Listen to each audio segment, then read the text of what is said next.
오늘 은혜 받으실 말씀은 히브리서 12장 1절에서 2절까지 말씀이 되겠습니다. 히브리서 12장 1절부터 2절까지 말씀을 우리 다 같이 봉독하겠습니다.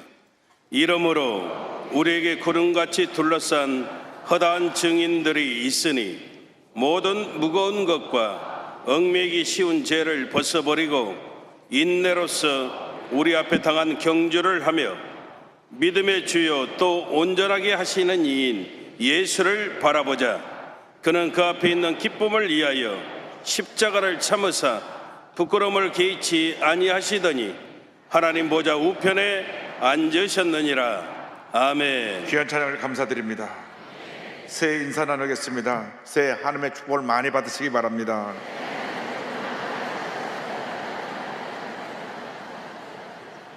한 번 더 인사합니다. 새해 우리에게 좋은 일이 일어납니다.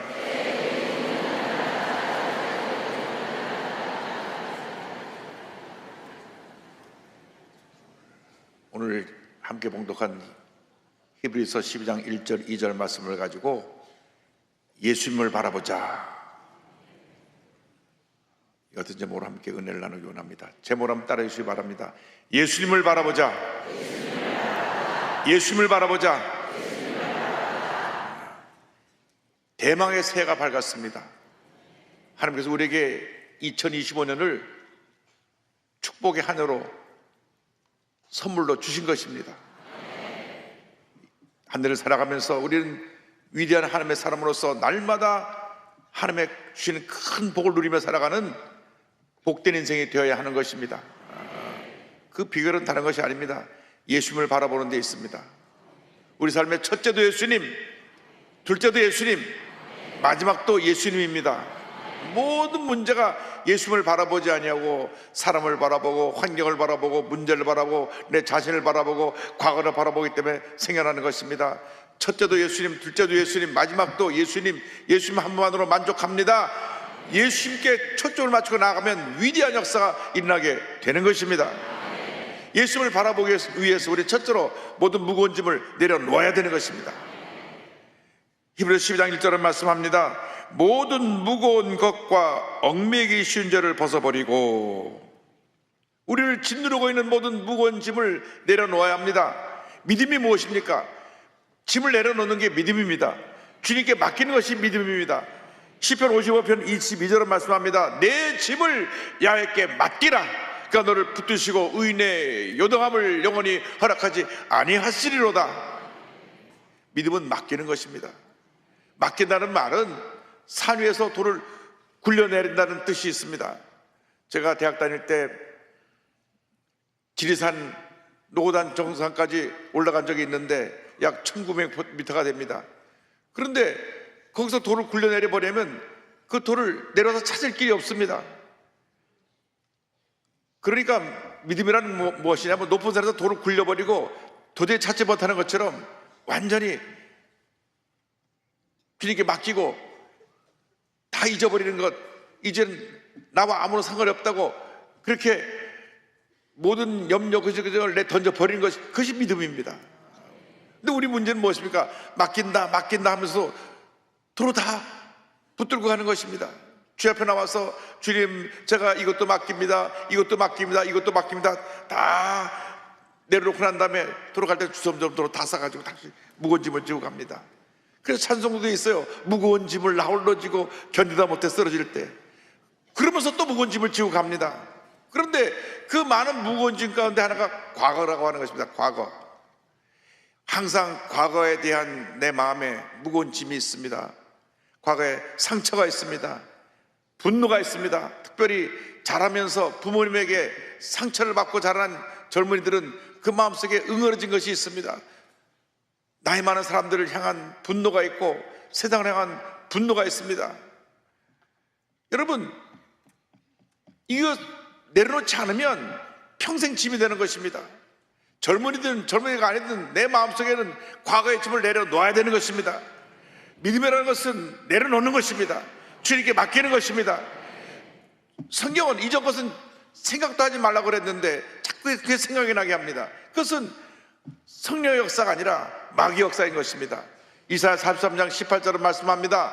너희는 이전 일을 기억하지 말며 옛날 일을 생각하지 말라. 명령입니다. 명령. 기억하지도 말고 생각하지도 말라. 그런데 사람들은 자기의 과거의 상처에 붙잡혀서 과거에 배신당한 경험, 실패한 경험, 이런 것들에 붙잡혀가지고 평생 헤어나지 못합니다. 여러분, 올해 새해 벽두에 여러분 아직도 내려놓지 못하고 있는 것이 무엇인지를 살펴보고 다 내려놓으시길 바랍니다. 이 짓누르고 있는 이 무거운 짐을 내려놓지 않는 한 우리가 주문을 바라볼 수가 없는 것입니다. 늘 이것이 내게 장애가 되고 문제가 되어서 나를 붙잡아서 문제 속에 가둬놓는 것입니다. 여러분, 예수 믿는 사람들은 과감하게 매 순간 내 과거의 잘못, 상처, 문제 다 내려놓아야 되는 것입니다. 내려놓지 않고 짊어지고 사는 한 끊임없는 문제 속에 살다가 절망적인 인생을 맞이하게 되는 것입니다. 왜 우리나라가 지금 이렇게 큰 위기와 문제에 빠졌습니까? 온 나라가 무속이 들끓어가지고 그냥 시도 때도 없이 점치러 갑니다. 여기는 한 사람도 없겠지만 저쪽 가면 몇 사람이 있다 그래요. 그런데 그 점이라는 건 뭐냐면 내가 어떻게 하면 좋은 일이 있을까요? 라고 가서 얘기를 하지 물어보지만은 그 사람들은 늘 불안함을 줍니다. 너의 고모부가 자살해 죽었지요. 불안감을 줬습니다. 큰 사고가 났었지요. 좋은 얘기를 하는 점 얘기를 하나도 없습니다. 불안감을 조성해 갖고 우리들이 갖고 있는 것을 서로 그들에게 바치게 하고 올가매어서 그 무속에 빠지게 만드는 것입니다. 절대로 무속인들이 우리에게 유익을 주지 않습니다. 우리를 해치는 것입니다. 망치는 것입니다. 이 나라가 이렇게 문제가 생겨난 것은 정치인들이 무속에 빠져갖고 갈 길 잃어버리고 어떻게 되면 내가 이 정권을 쥐고 어떻게 되면 내가 이 국회의원에 당선되고 어떻게 되면 내가 잘 될까 하는 이런 헛된 생각에 사로잡혀서 이와 같은 문제가 생겨나게 된 것입니다. 마귀는 우리의 과거를 자꾸 들춰서 어두운 생각을 집어넣습니다. 성경은 이전 것을 생각하지 말라 그랬는데 이전 것을 생각나게 하는 것은 다 마귀 역사입니다. 너 과거에 이런 죄졌지 이런 죄졌지. 과거를 들추는 사람들은 마귀에 잡힌 사람들입니다. 우리들은 내일을 얘기하고 미래를 얘기하고 하나님의 예비해 주신 놀라운 축복의 앞날을 바라보고 나가야지. 뒤를 돌아보지 말라고 하는 말씀을 어기고 뒤를 돌아보고 자꾸 문제점을 캐어내면 그는 멸망의 길로 가는 것입니다. 오늘 결심해야 됩니다. 오늘 이후로 나는 찬란한 미래에 대해서만 얘기하겠습니다. 절대 긍정의 고백만 하겠습니다. 남의 잘못을 들춰내고 물고 뜯고 싸우는 이 같은 잘못된 풍습을 따르지 않겠습니다. 이 같은 세상 사람이 가는 길을 가지 않겠습니다. 나는 절대 긍정, 절대 감사로 기뻐하고 감사하고 믿음으로 전진 또 전진 또 전진하겠습니다. 할렐루야. 그렇게 해야 복을 받는 것입니다. 복 받는 길이 여기 있습니다. 이전 것을 생각하지 말라. 이전 것은 지나갔다. 다 내던져 버리고 절대 긍정 절대로 감사를 무작해서 나는 잘 될 수밖에 없다. 우리 가정이 잘 되고 우리 자녀가 잘 되고 내 사업이 번창하고 범사가 잘 될 것이다. 할렐루야. 그 복을 누리며 살아가시길 바랍니다. 왜 예수 믿으면서 구질구질하게 과거에 시시콜콜 문제가 있는 걸 들춰가지고 그거에 얽매여서 고통 가운데 살고 있습니까? 그것이 오늘 여러분과 무슨 상관이 있고 여러분의 삶에 어떤 복을 가져다 줍니까? 남의 문제점을 들춰서 그를 갖다가 공격하는 것이 여러분의 삶에 무슨 유익이 됩니까? 이 나라가 이렇게 해서 난장판이 된 것입니다. 잘하는 것을 격려하고 박수해주고 부족한 점은 서로가 보충해주고 손잡고 나가서 대통합을 이루어야 위대한 대국이 건설되는 것이지, 지금처럼 이렇게 난장판이 되고 또 숫자가 많다고 해서 자기들이 그 숫자를 가지고 힘으로 밀어붙이고 해서 국정을 마비시키는 이것은 잘못된 길에서 우리는 벗어나야 되는 것입니다. 바로 서야 되는 것입니다. 하나님 기뻐하시는 삶을 살아가야 되는 것입니다. 무거운 짐, 과거의 짐을 다 내던져 버리시기 바랍니다. 부정적인 생각, 염려, 그저것저것 다 내던져 버리시기 바랍니다. 얽매기 쉬운 죄를 벗어버리라고 했는데 이것은 우리의 습관입니다. 습관이 우리를 파멸로 이끌어갑니다. 잘못된 습관이 있습니다. 뭐냐?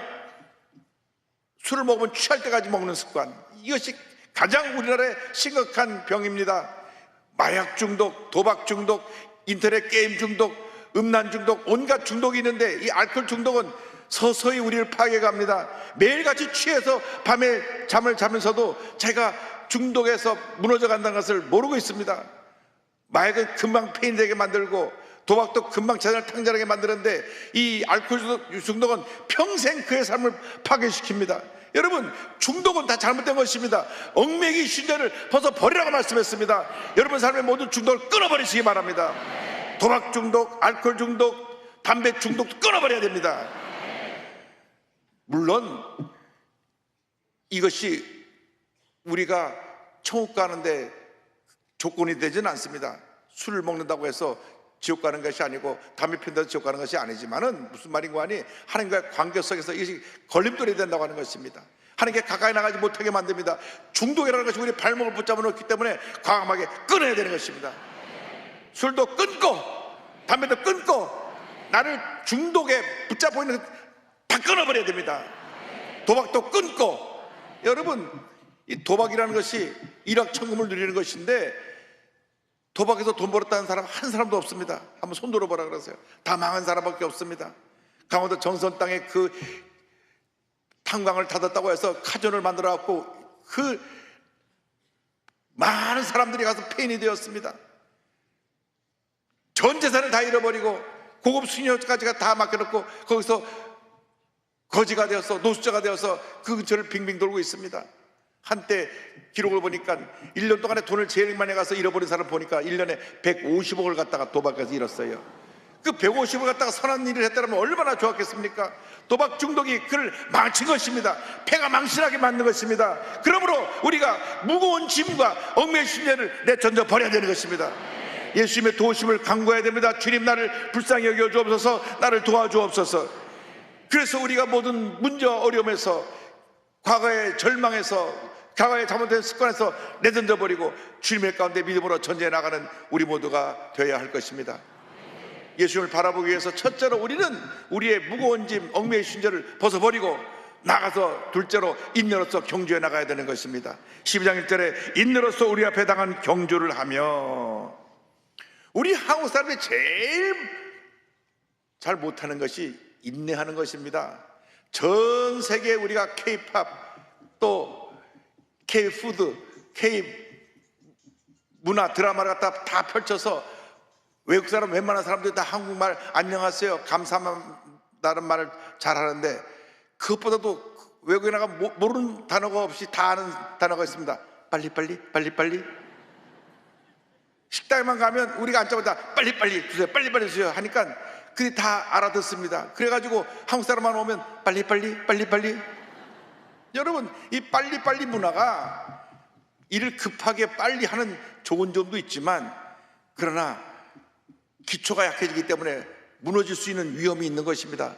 왜 와와 아파트가 무너졌습니까? 빨리빨리 진다 하다 보니까 적당히 건축 자재를 쓰고 그 부실공사를 하니까 아파트가 무너져 내린 것입니다. 왜 다리가 무너집니까? 빨리빨리 하다 보니까 남이 3년 만에 하는 걸 1년 반 만에 하다 보니 급하게 하고 제대로 콘크리트도 굳지 않고 제대로 재료도 안 쓰니까 무너지는 것입니다. 여러분, 우리의 삶 속에 인내라는 것을 배워야 됩니다. 인내로서 우리 앞에 당한 경주를 경주하며. 고린도전서 13장에 사랑에 대해서 설명하면서 제일 먼저 하는 말이 사랑은 언제나 오래 참고. 여러분, 주님을 사랑하십니까? 잘 참고 견디시기 바랍니다. 힘들어도 참고, 어려워도 참고, 괴로워도 참고, 억울해도 참으면 반드시 좋은 일이 일어나게 되는 것입니다. 인내는 하나님의 사람들이 성숙한 하나님의 사람으로 쓰임받게 되는 가장 중요한 우리의 성품이고 하나님이 기뻐하시는 성령의 열매에 이런 것을 잊지 말아야 합니다. 갈라디아서 5장 22절 23절에 성령의 9가지 열매가 나오는데 이 사랑과 희락과 화평과 오래 참음, 네 번째 열매가 오래 참음입니다. 오래 참음과 자비와 양성과 충성과 온유와 절제, 마지막은 절제. 그것도 참음과 연관이 있습니다. 그러니까 9가지 열매 중에서 참는 것, 절제하는 것, 이것이 우리 인내와 연결이 되어 있는 것입니다. 그러니까 여러분들이 하나님 앞에서 열매 맺는 삶을 살기 위해서는 인내해야 됩니다. 쉽게 성질 내는 분들은 오래 성질을 죽여야 됩니다. 나 원래 그래. 원래 그런 게 아닙니다. 본인이 그렇게 자기를 내맡기기 때문에 그렇습니다. 화를 10번 내는 사람은 5번으로 줄이고, 5번 내는 사람은 2번으로 줄이고, 2번 내는 사람은 화를 안 내야 됩니다. 왜?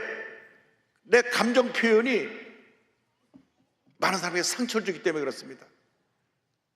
여러분, 쉽게 화를 내면 본인은 화를 내고 편하고 잊어버리지만 그 순간 그 주변에 많은 사람들이 깊은 상처를 받게 되는 것입니다. 가족들에게 함부로 화를 내지 마시기 바랍니다.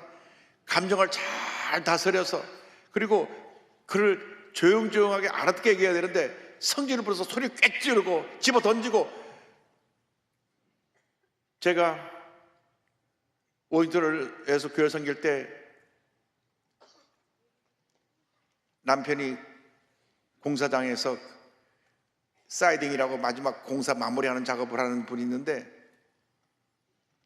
이분은 좀 욱하는 성격이 있어요. 그래서 무슨 말을 하다가 감정에서 한번 소리부터 지릅니다. 근데 그날도 피곤해서 집에 들어와서 밥상을 놓고 밥을 먹으려는데 부인이 뭐라고 말합니다. 또 부인이 원래 말하기를 좋아해서 짝짝짝짝 그 말을 하니까 듣다가 뭐야 하고 밥상을 들러 엎어버렸습니다. 밥상을 들러 엎으니까 부인이 더 난리를 쳤습니다. 당신이 그따위 성격 갖고 그러니까 내가 여기까지 내가 사는 게 내가 바보지 그게 뭐 어쩌고저쩌 주먹을 펀치를 날려니까. 그러니까 부인이 더 대들었어요. 여러분, 입을 다물고 있으면 반이라도 가는데 자꾸 얘기를 하다 보니까 두들겨 맞은 겁니다. 두들겨 맞다 보니까 비명소리가 나니까 옆집에서 경찰서에 신고를 했어요. 그래갖고 신고하자마자, 미국 경찰은 신고하자마자 5분 내로 오니까 경찰차가 2대가 짱 하고 들어옵니다. 그러니까 이 남편이 겁이 났어요. 저한테 한밤중에 전화가 왔어요. 새벽 2시쯤 됐는데 전화가 와가지고, 목사님 빨리 저희 집으로 오셔야 되겠습니다. 그걸 뚝뚝 전화 끊어요. 야, 이게 또 이거 웬일인가 이 밤에. 그래가지고 밤에 하여간 미국 이민 목회는 그래요. 여러분, 목사님 잘 때 전화하면 안 돼요. 그래가지고 밤에 그냥 우리 집에서 거기까지 또 30분 넘게 걸리는 먼 거리를 갖다 차를 타고 가봤더니 이미 경찰은 다 왔다 가고 불은 꺼지고, 가니까 남편이 이러고 나와가지고, 사실은 이러고 저런 일이 있어서 경찰이 왔었습니다. 옆집에서 부인 두들겨 패는 소리를 듣고 비명소리를 듣고 신고를 해가지고 경찰이 왔는데, 근데 왜 나를 불렀어요? 그러니까 그 남편의 말이, 부인이 두들겨 맞으면서도 주여 주여 그러더래요. 그래서 목사님 부르면 목사님이 자기를 변호해 줄 줄 알고 불렀는데 경찰이 더 빨리 왔대. 경찰이 더 빨리 들어가고 탁 들어와가지고 수갑을 탁 꺼내서 채우려고 그러면서 부인에게 잡아갈까? 그러니까 부인이 이렇게 쳐다보더니만 잡아가지 말라고. 그러니까 그 미국 경찰이 말했습니다. 한국 부부들이 자꾸 싸워갖고 경찰에서 신고하는데 제발 싸우지 말라고. 이민 와서 잘 살기도 바쁜 인생을 왜 싸우고 사냐고 경찰한테 시커지 아담 맞고 경찰이 갔다는 거예요. 부인은 저쪽 방에서 선글라스 끼고 나오지도 않아요. 눈탱이를 맞았고 눈이 멍이 들어가고 선글라스 끼고 가지고. 그래서 남편한테 제발 그 성질 좀 죽이라고 맨날 싸우고 이혼하자고 그러고, 이혼해 말에 막 소리 지르고, 그러니까 이 가정이 하루가 편안함이 없고, 어떻게 집사님 부부가 이렇게 쌈꾼 집사님 부부가 됐냐고. 제발 좀 싸우지 말라고. 부인이 저쪽 방에 갔는데 기도 좀 해주라 그래서 가보니까 고개 푹 숙여 앉아가지고 선글라스 끼고 그 캄캄한 밤에 선글라스 앉아, 선글라스 벗으라고 하지도 않고 내가 안쪽에도 꾹꾹 눌러서 해주고, 그리고 집으로 왔는데, 그러고 나서도 잘 싸워요. 근데 그 후로 싸움이 좀 줄었는데 인생이 얼마나 피곤하고 힘듭니까? 미국 이민생활에 그렇게 힘들고 어려운데 알콩달콩 살기도 바쁜데 싸우고 소리 지르고 주먹을 휘두르고. 근데 그날 경찰이 왔다가 가는 후에는 주먹은 안 휘두르는데 겁이 나가지고. 여러분, 인생은 지나가는 인생인데 그렇게 살지 말고 사랑하고 용서하고 화목하고 기쁘게 살아가시기 바랍니다.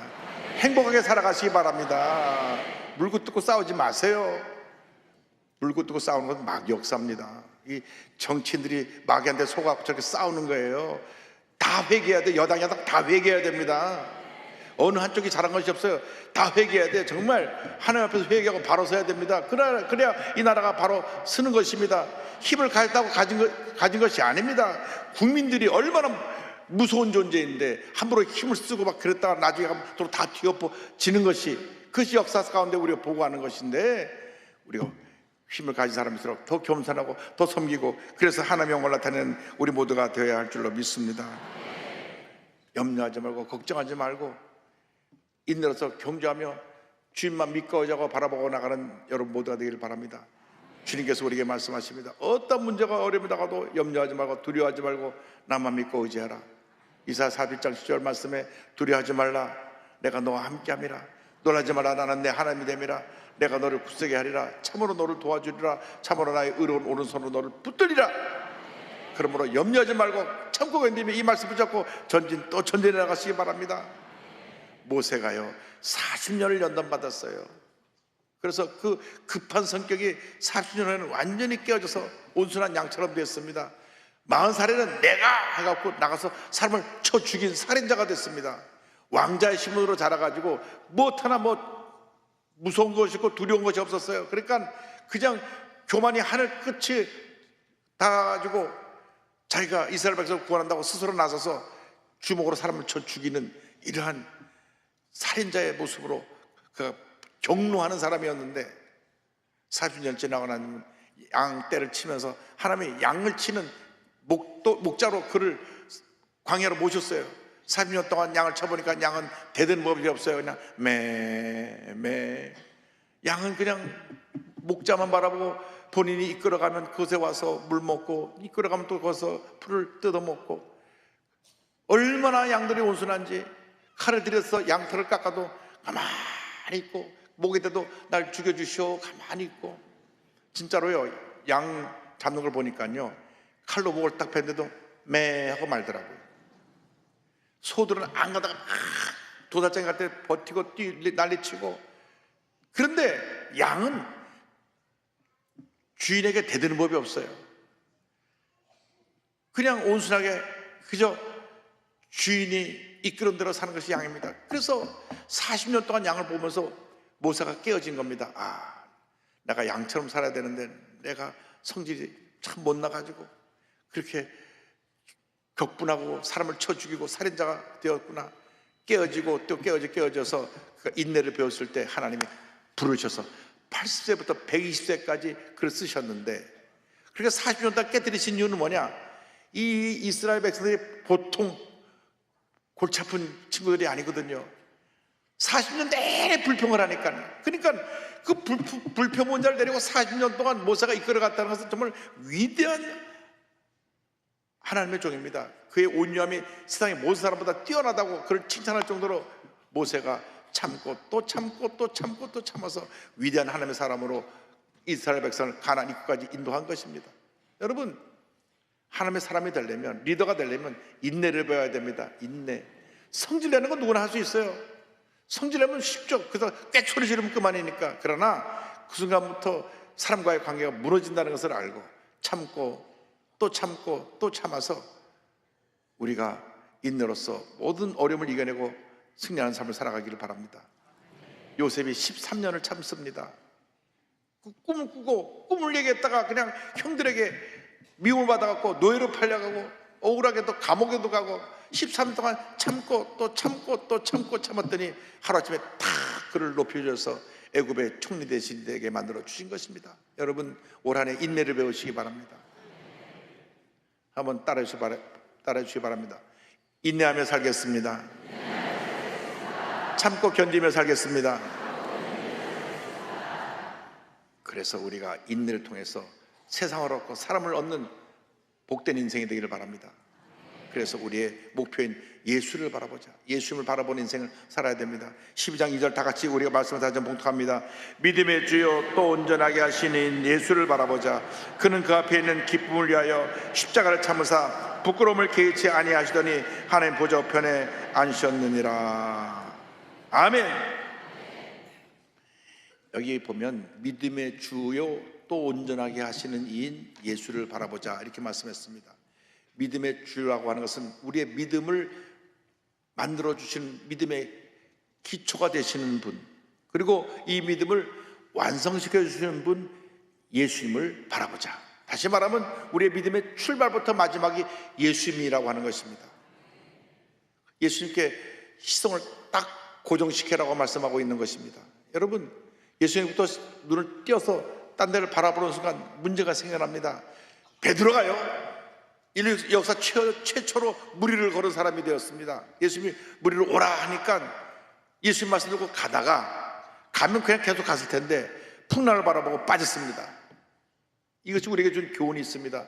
우리가 예수님을 바라보고 나가면 어떤 환란의 풍랑도 우리가 위를 걸어갈 수 있지만 풍랑을 바라보는 순간, 사람을 바라보는 순간, 문제를 바라보는 순간 빠진다고 하는 것입니다. 예수님께로부터 초점을 띄우면 안 됩니다. 여러분, 문제가 생겨났을 때 이 사람 저 사람 찾아다니면서 사람의 도움을 구하기 전에 엎드려 기도하고 또 기도하고 또 기도하고 또 기도하고 또 기도해서 주님의 응답을, 기적을 체험하시기 바랍니다. 사람 바라보고 의지했다가 다가오는 것은 실망밖에 없습니다. 상처밖에 없습니다. 모조수 모은 제일교회를 건축하는데 얼마나 힘든지, 매달 건축비가 10만 불씩이 나가는데요, 1987년도에 89년도 이 건축비가 그때 150만 불을 잡고 시작을 하는데 한 달에 10만 불이니까 성도 250명이 매달 10만 불씩 헌금하는 게 쉬운 것이 아닙니다. 10만 불 건축비만 그렇고요, 그 다음에 교회 운영비까지 다 보면 14만 불이 필요했어요. 그러니까 그 당시에 800대 1, 지금 환율이 2배로 떴습니다만 800대 1 정도니까 한 달에 한국 그 당시 1억 2천만 원 정도, 지금은 말하면 한 2억 5천만 원 정도가 매달 필요했습니다. 성도 250명이 2억 5천만 원씩 매달 헌금하는 게 쉬운 것이 아니에요. 매달 1년 6개월 동안 건축 끝날 때까지 그 돈이 매달 필요한데, 건축을 하다 보니까 완전히 교회 재정이 바닥입니다. 돈이 하나도 없어요. 근데 우리가 건축하면서 매달 건축 공사비를 지불해 줬거든요. 그러니까 공사하는 사람들이 와서 몇 달씩 공사가 빌리면 또 난리치고 또 난리치고 또 난리치고. 그런데 우리 장로님들이 목사님 왜 2년 전에 우리 교회 와서 전도 부흥회 하신 그 장로님 계시지 않습니까? 계시죠. 그 장로님 부흥회 하시면서 여러분 교회 짓는다고 건축한다고 얘기 들었는데, 건축하다 어려운 일 있으면 언제나 저를 찾아오세요 했던 말 기억하시죠? 기억하죠. 가서 돈 좀 꿔 갖고 오세요. 근데 정말 그때는 단 5만 불이 귀했습니다. 5만 불. 5만 불이 그 당시는 4천만 원인데요, 지금은 이제 8천만 원, 환율이 2배로 올랐으니까 8천만 원이지만 5만 불이 귀했어요. 그래서 5만 불을 빌려오라고 등을 떠밀어 가지고 제가 또 사명을 감을 가지고 비행기를 타고 가서 돈을 꾸러 갔네요. 양재동에 가는 빌라에 84평짜리 큰 집에 계신데 띵동 하니까 그 장로님이 어이구 목사님 여기 한국에 부흥회 오셨냐고. 부흥회 여기요? 돈 꾸러 왔는데 돈 꾸러 왔다는 얘기는 하지 않고 이래저래 말하다가 우리 교회 건축을 하는데 이렇게 재정이 너무 어려워서 한 5만 불만 빌리러 왔습니다 그랬더니 장로님이 눈을 끔찍끔찍 하시더니 그럼 내일 다시 오시라고. 저는 그래서 그 다음날 금고에서 돈을 5만 불 준비했다 저를 줄 알고 집에 이제 호텔에 가가지고 주님 장로님 마음을 감동 주셔서 감사합니다. 혼자 김치국물 또벌컥 마시고 다음날 갔더니 목사님 모셨는데 가기 전에 식사라도 대접하려고 모셨습니다. 그래서 저녁을 잘 대접하더라고요. 그래서 저녁을 잘 먹고 나서 이제 커피가 나오니까 그때부터 한 30분 동안 이 말씀 저 말씀 이 말씀 저 말씀 하시는데 이게 요한계시록부터 창세부터 계시록까지 가는데 가만 들어보니까 지금 서해 염전에 소금이 저 일조량이 적어서 잘 걷어들이지 못해서 자금 회전이 잘 안 돼가지고 5만 불을 빌려줄 수 없겠습니다. 그 말을 30분 동안 돌려서 하더라고. 온 데를 저 백두부터 한라까지 다 왔다 갔다 했어요. 그래서 제가 30분 정도 얘기 듣다가 네, 무슨 말씀인지 알았습니다. 거기서 얘기를 이제 끊고 장로님 약간 생각해 주셔서 감사합니다. 저녁 식사 잘했습니다. 인사 꾸벅 하고 나왔는데 그리고서 다음날 비행기를 바로 타고 들어왔죠. 거기서 이틀 만에 비행기 타고 들어왔는데 비행기 하늘 높이 올라가니까 우리 하나님이 좀 더 가깝게 계시잖아요. 하나님이 너 지금 뭐하고 있냐 물어보시더라고요. 주님 내가 속상해 죽겠는데 왜 자꾸 그러세요? 제가 비행기에서 회개 많이 했습니다. 하나님 내가 아무리 힘들어도 사람을 찾아가지 말고 하나님께 엎드려 기도해야 되는데 등떠 밀려갖고 여기까지 온 제가 주여 잘못했습니다. 뭐 장로님들 탓할 것도 없고 장로님들이 오죽 다급했으면 목사의 등을 떠밀었겠습니까? 네, 그분들 다 용서합니다.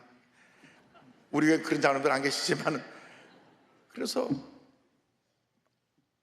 5만 불 빌려 갔다가 단돈 1원도 못 빌려갖고 빈손으로 또 원시동 공항에 도착하니까 그 돈 빌려갖고 오랜 장로님이 와갖고 싱글벙글해서 잘 됐습니까? 네. 그래서 제가 하나님께서 기도하라고 말씀하십니다. 더 기도했어요. 더. 그때부터 정말 교회 건축 끝날 때까지 기도만 했습니다. 기도만 했어요. 누구도 제가 도움을 요청한 적이 없습니다.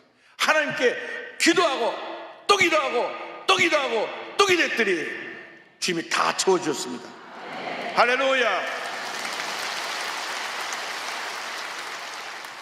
성전 건축을 끝났을 때 들어간 총 비용이 270만 불입니다. 그러니까 성도 교회 지을 때 부흥해서 300명까지 부흥을 했는데 300명이 270만 불 헌금을 했다고 하는 것은 그 당시 기적입니다. 1인당 본인들이 약 10,000불 가까이 헌금을 한 것인데 다 어렵거든요. 한 달에 1,000불 수입 있는 분이 어떻게 10,000불 헌금을 합니까? 그러나 하나님이 역사해 주셔서 아들 대학 갈 장학금을 등록금을 깨갖고 하나님께 드린 분이 있고 또 사업하려고 개를 들었던 분이 개를 취사하고 와서 낸 분도 있고 집을 바친 분도 있고 하여간 하나님 은혜 가운데 그 역사가 이루어져 가지고 교회가 아름답게 지어졌습니다. 여러분 하나님이 하시는 겁니다. 하나님이 하신 것입니다. 할렐루야. 하나님께 영광 돌립니다. 이 일을 이루는 것이 기도입니다. 기도. 첫째도 기도, 둘째도 기도, 마지막도 기도입니다. 마가복음 12장 24절에 그러므로 내가 너에게 말하노니 무엇이든지 기도하고 구하는 것은 받은 줄로 믿어라. 그래야만 너에게 그대로 되리라. 여러분 일생 살아가는 동안 하나님이 우리에게 이미 축복은 예배해 놓으셨는데 축복을 받는 비결은 딱 주님께 시성을 고정하고 절대 긍정의 믿음으로 나아가는 것입니다. 엎드려 기도하는 것입니다. 그 외에 다른 길은 없습니다. 다른 길이 없습니다. 여러분 사람을 찾아다니지 마세요. 분명히 말씀드리지만 사람은 사랑하는 대상이고 섬기는 대상이지 믿고 의지하는 대상이 아닙니다. 대단히 죄송하지만 사람을 믿고 의지했다가 배신당하고 상처받은 수많은 사람을 보았습니다. 저는 믿는다고 하면서도 그런 못된 짓을 하는 사람들을 많이 봤습니다. 신앙생활 한다고 하면서 교회 다닌다고 하면서 거짓말하고 사기치는 사람들 꽤 봤습니다. 그런데 주님이 주신 교훈은 모든 인간은 다 똑같다는 것입니다. 이 목사 너는 사랑하고 주기만 하고 그 어느 것도 기대하지 마라. 믿고 의지하고 다 맡겨서 큰 복을 받는 것은 우리 주님께 밖에는 그 대상이 없지 사람의 대상이 아니라는 것입니다. 오해하고 듣지 마시기 바랍니다. 뭐 부부끼리 믿지 말라는 그 말이 아니고 우리의 믿고 모든 의지하고 맡겨보는 주님 한 분밖에 없다는 성경의 가르침을 말씀드리고 있는 것입니다. 하나님만 믿고 의지하고 맡기고 나갈 때 위대한 역사가 여러분에게 펼쳐지게 될 것입니다. 오늘 말씀을 마치면서 빌립보서 3장 12절로 14절 다 같이 함께 이 말씀을 믿음으로 고백하기를 원합니다. 내가 이미 얻다 함도 아니요 온전히 이루었다 함도 아니라 오직 내가 그리스도 예수께 잡히마 된 것을 잡으려고 달려가노라. 형제들아, 나는 아직 내가 잡은 줄로 여기지 아니하고 오직 한 일, 즉 뒤에 있는 것은 잊어버리고 앞에 있는 것을 잡으려고 표대를 향하여 그리스도 예수 안에서 하나님이 위에서 부르신 부름의 상을 위하여 달려가노라. 할렐루야. 여러분 모두의 큰 축복이 임하기를 주님으로 축원합니다. 하나님께 모든 얻어드립니다. 할렐루야. 예수님만 바라보면 여러분에겐 형통의 길이 열릴 것입니다. 우리가 지금 탄핵 전국에 무한 여객기 대형 사고에 이 나라가 지금 조용하지가 않습니다. 탄핵 찬성 반대의 데모가 끊임없이 일어납니다. 그러나 이 모든 과정을 통과되고 난 후에 하나님이 우리나라를 정화시켜 주셔서 무속인들을 싹 몰아내시고 나라가 하나님 앞에 바로 서게 만들어 주시고 이 땅에 범람한 마약 싹 몰아내시고 동성애 싹 몰아내시고 위대한 하나님의 나라로 세워주셔서 이번 여기 사고가 잘 수습되고 난 후 다시 모든 공항의 안전시설이 다시 회복되고 점검되고 우리 대한민국이 이 고장난 데 모든 것을 다 바로잡아서 위대한 대한민국을 건설해 나가는 기초가 다시 세워질 줄로 믿습니다. 잠깐 우리에게 인내의 시간이 필요합니다. 이거 시간이 6개월 걸릴지 8개월 걸릴지 모릅니다. 그러나 잠시 잠깐 견디고 나가면 밤이 깊으면 새벽이 밝고듯이 반드시 좋은 일이 우리 모두에게 나타나게 될 것입니다. 여러분 모두가 위대한 하나님의 사람으로 쓰임받게 되기를 주님의 이름으로 축원합니다. 축원합니다. 축원합니다. 기도하겠습니다. 사랑과 은혜와 자비가 무한하신 하나님 아버지, 잠깐 지나가는 인생길에 우리가 예수를 믿고 하나님의 자녀가 된 것은 얼마나 큰 축복인지요. 감사하고 또 감사하고 또 감사합니다. 하나님, 세상은 혼돈과 어둠에 빠져 있지만 우리는 예수님이 계시기에 모든 어둠을 헤쳐나가고 예수님을 바라보고 믿음으로 승리하는 삶을 살게 된 것을 감사합니다. 일생 나가도록 주님만 바라보고 주님만 의지하고 주님을 위하여 헌신 충성하는 주님 일꾼들 다 되도록 복을 내려 주옵소서. 예수님의 이름으로 기도 올리옵나이다. 아멘. 아픈 자리에 손을 얹고 문제와 손을 갖고 있으면 가슴에 손을 얹고 기도합니다. 사랑과 은혜와 자비가 무한하신 하나님 아버지, 믿음으로 손을 얹고 기도합니다. 마음의 꿈과 손을 가지고 가슴에 손 얹었습니다. 주님의 거룩한 꿈들이 다 이루어지게 하여 주시옵소서. 꿈이 이루어질지어다, 기도가 응답될지어다, 자녀들이 복을 받을지어다, 하늘이 형통케 될지어다. 온몸의 질병은 떠나가라. 심한 두통, 불면증, 우울증, 노려제, 각종 정신질환은 물러갈지어다. 눈과 코, 입과 목의 질병은 떠나가라. 어깨, 척추, 허리, 관절의 병이 물러갈지어다. 심장병, 위장병이 떠나갈지어다. 고혈압, 당뇨가 물러갈지어다. 악성 종양과 암은 떠나가라. 피부병, 난치병, 불임증은 물러갈지어다. 자녀를 위한 기도가 응답되며 가정, 직장, 사업에 하나님의 형통의 복이 임할지어다. 모든 문제가 주의 은혜 가운데 다 해결될지어다. 기도하고 구한 받은 줄로 믿어라. 감사하고 예수님의 이름으로 기도 올리옵나이다. 아멘. 지금은 우리 구세주 예수 그리스도의 무한하신 은혜와 하나님 아버지의 크고 넓으신 사랑과 성령의 감동감화 인도고통 충만하게 하시며 한평생 예수님만 바라보고 믿음으로 전쟁에 나가기로 결심한 주님의 귀한 백성들을 위해 지금도 영원토록 함께 있을지어다. 아멘.